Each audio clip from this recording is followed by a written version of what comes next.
We're here today to celebrate American manufacturing. We're going to bring back Made in the USA. Made in the USA, Made in America, both pretty good. To kick off his Made in America push. When we think of Made in America, we remember our manufacturing heritage. And we think of the jobs that all of those wonderful inventions brought. But those cities have fundamentally changed. The work that they do is different, and for apparel, it has gone to a workforce that is vulnerable and can be exploited. And that is different than what we imagine when we think of Made in America. All of these things that we imagine that could happen overseas can happen here, and they do.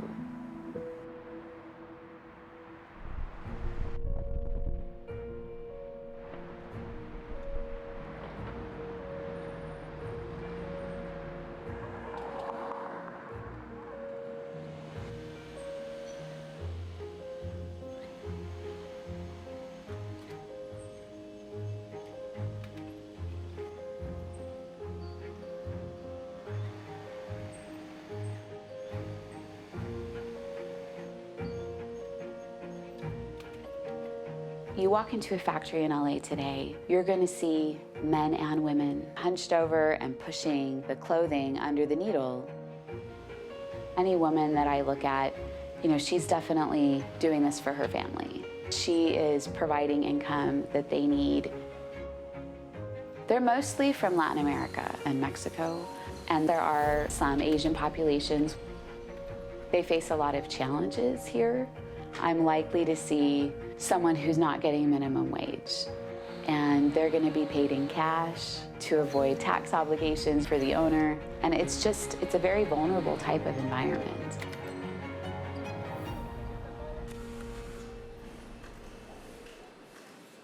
My name is Jenny, originally from Indonesia.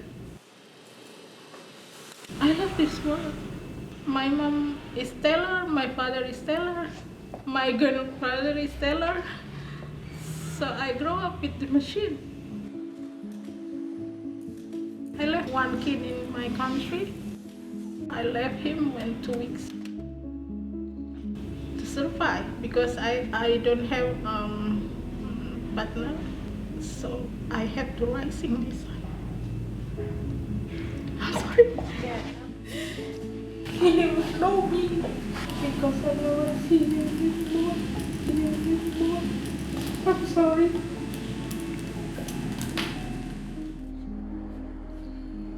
The first time I worked, I was at hot garment factory.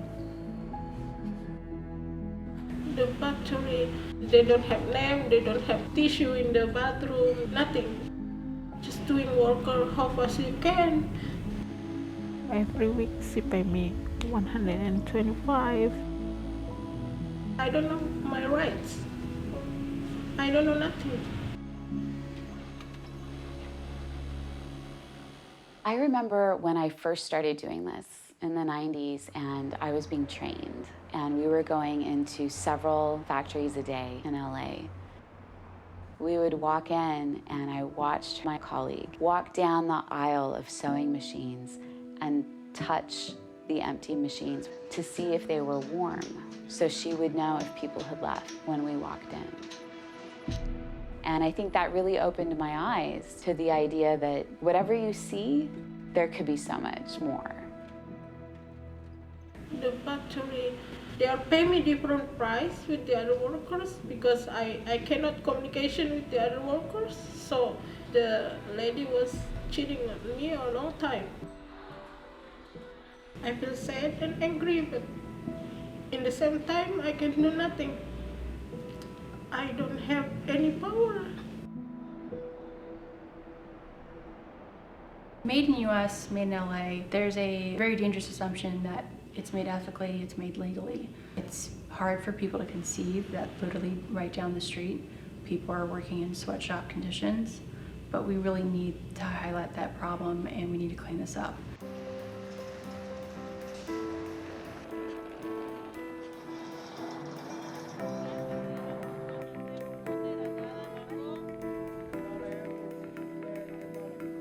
I didn't fully understand when I started this business that clothes were actually made by people.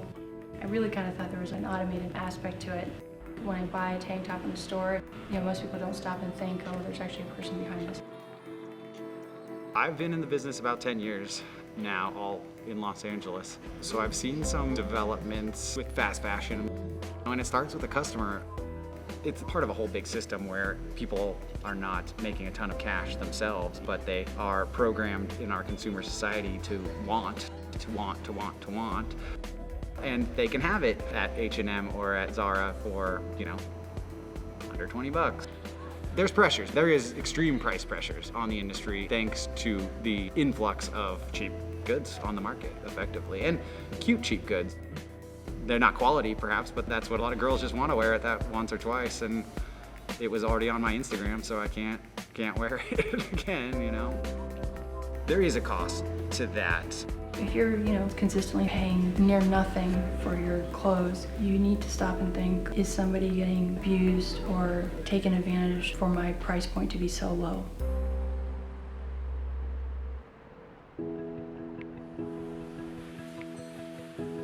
The ethically made garment is, generally speaking, of higher quality, first things first, so it's gonna feel better, gonna look better, gonna wear better for longer. You also know that the people involved in the supply chain and the making of that garment were paid a living wage. I was working in another place in LA, but different. They press you too much pressing. They want more quantities, they want more production. They don't pay well, but here it's different. We have a culture here, and it's, well lit and well ventilated, and they have a nice break room, and we know each other and things like that. These other big corporate companies are totally profit driven, and if they say it can't be done responsibly, that's a lie. It is all possible. That's how we've grown to this point. Because we believe in the cause.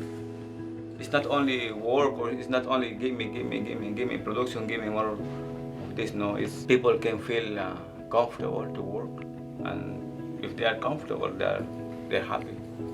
I think everybody's happy to work with us here at the groceries. Nobody wants to leave. We are family here. The thing, honestly, I'm most proud of is walking in here and seeing these employees.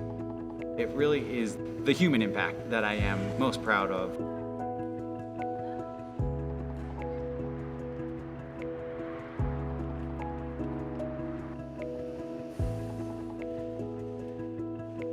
Yenny came to us through a referral. She's a lovely person. She has a great attitude. She's very talented. And as I got a little bit more familiarity with her and got to know her a little bit more, she shared her story of coming from a really negative experience. Garment worker is high-skilled workers. Not everyone can do it. For me, it's like beauty, like art. I want make spectacular fashion for Lady Gaga. I think she won't wear it. My team gives me their all every day they come to work. It's just a matter of investing in the people. I'm proud of this business as we are now, but I feel like we have a lot of room. So in the next year, we're rolling out a worker ownership model where my team will be my partners. By having them be owners with me, it kind of shows the ultimate transparency. And I think that transparency is really key to solving a lot of these issues. We can't ever stop trying to understand how our goods are being made and what our supply chains look like.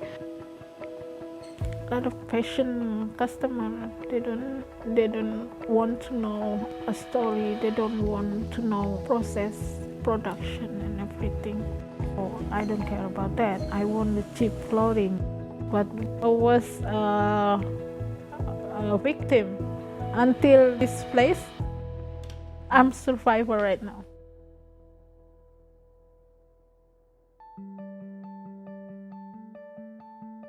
As a consumer and to other consumers, I would want to say, your voice is really important. We can support Made in America, but we want to know that they have challenged that part of their supply chain. We need buyers to be committed to purchasing responsibly. I think if we help people to understand the issues with fast fashion We can help people to ask imperative questions about where are my clothes made, how are the people treated. It's so important that we get to that point. Labor is not a liability. It's something that you need to cultivate and care for. And whether I'm talking to a young woman sewer in India or I'm talking to an older man here sewing in LA, they really do want the same thing.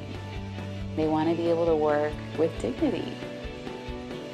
We all want that.